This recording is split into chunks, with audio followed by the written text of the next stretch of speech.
morning. I'm super excited about this recipe. It's super simple, but it also has a lot of heart and history behind it.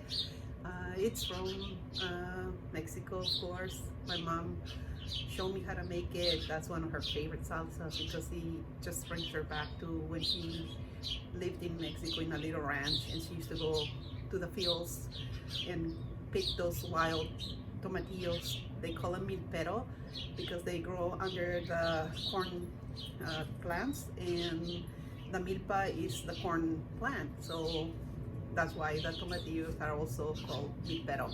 They're smaller than your regular tomatillos that you see at the market. I'm lucky enough to have a garden, and this year I grew some corn because I saw that two plants grew by themselves.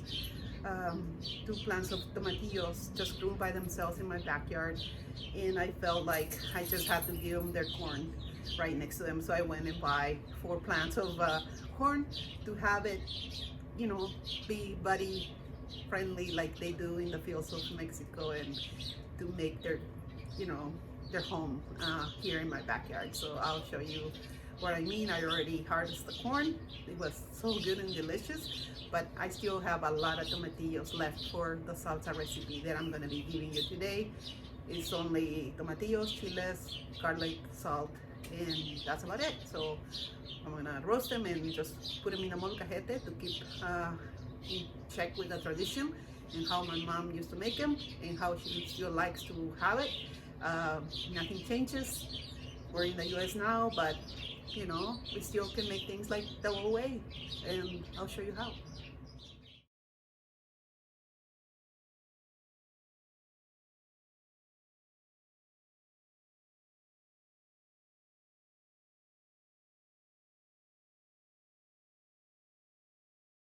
Okay, so this is what I was gonna show you. All these tomatillos came from one plant, and we still have one left.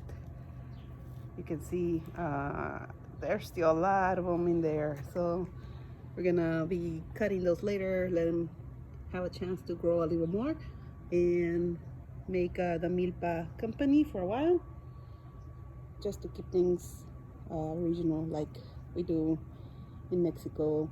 We also have a chicken here guarding the whole garden to keep it authentic. Not a real chicken, but it'll do.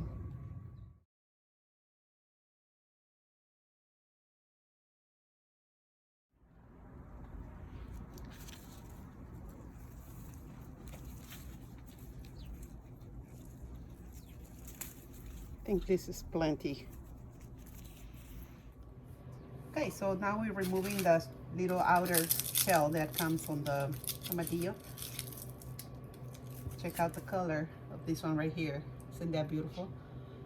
Just like when you find them out there in the wild.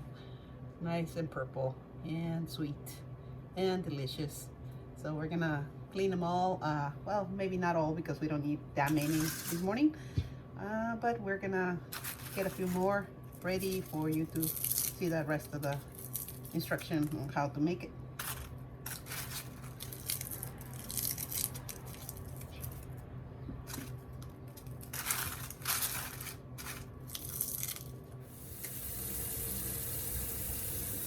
Just before we start cooking the tomatillos and the chiles and the garlic, I gotta make sure I follow my mom's #1 instruction to always clean your molcajete before we use it.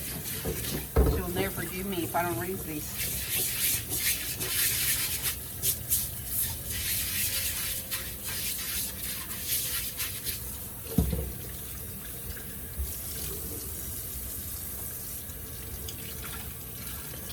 I hope I make you proud, Mom.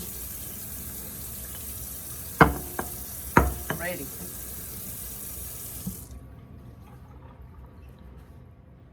We will follow by washing the tomatillos and the chiles I just got. So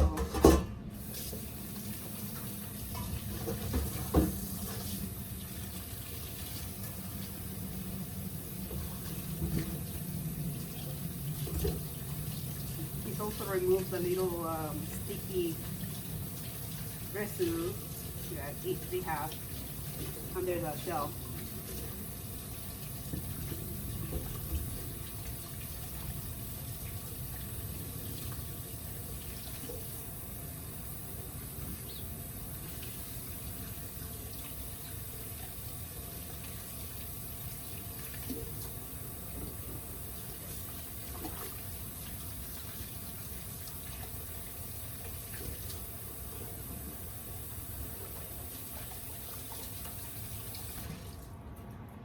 Okay, so we're gonna turn on the stove at high.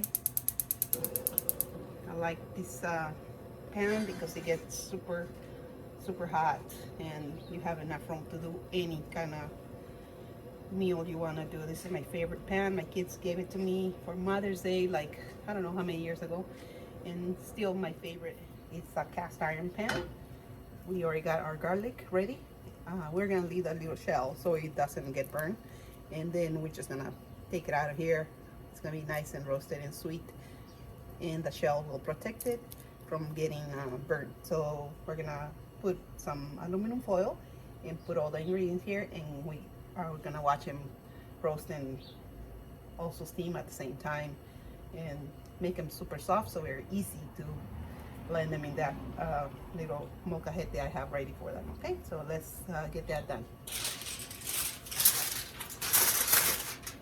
Oh, it is hot already, so we're just gonna throw these in there.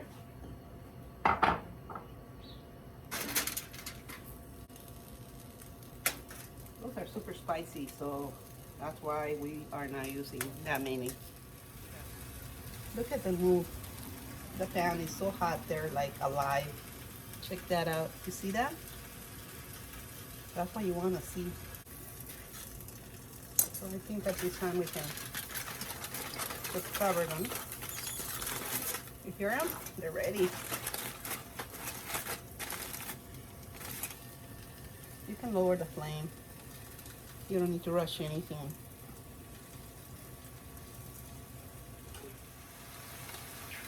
I can hear them roasting, so let's open them up and check on them, how they're doing. All right, check that out.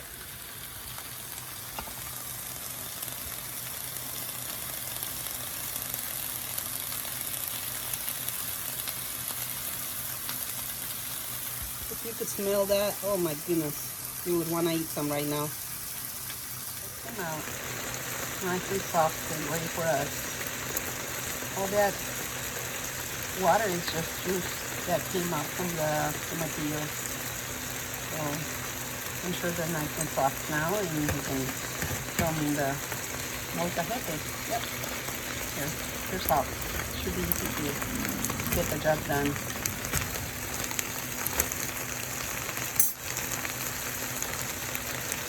Okay, first we're gonna take out the chiles.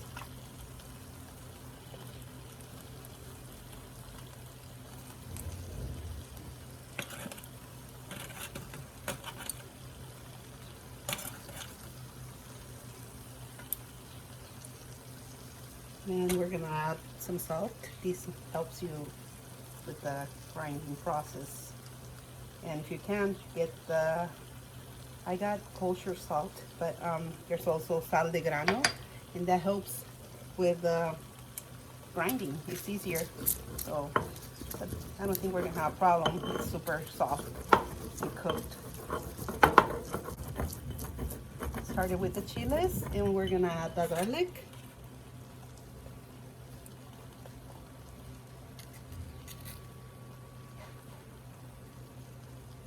See, the shell just comes off because it's super sweet now and cooked.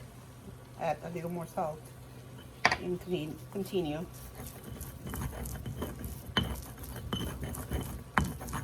You're making like a paste almost, just full flavor, garlic and chiles and salt.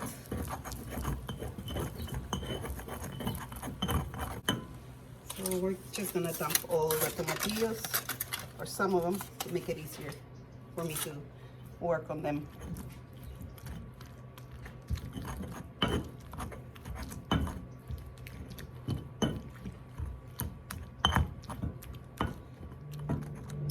like my salsa chunky.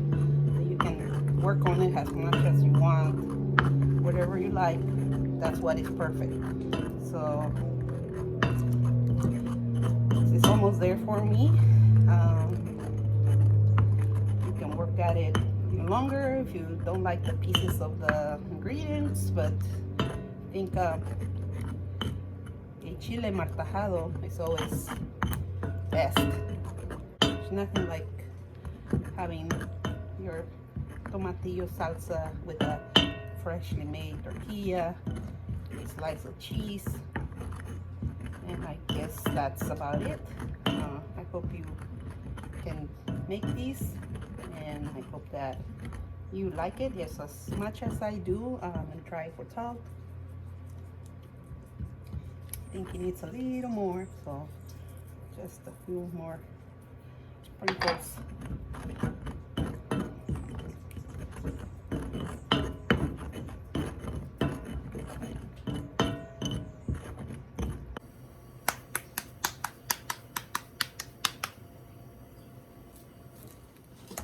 We're gonna cut a piece of that cheese.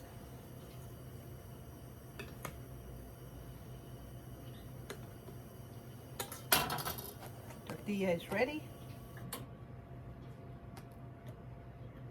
Gonna throw some salsa. And that would be our final result. Check that out.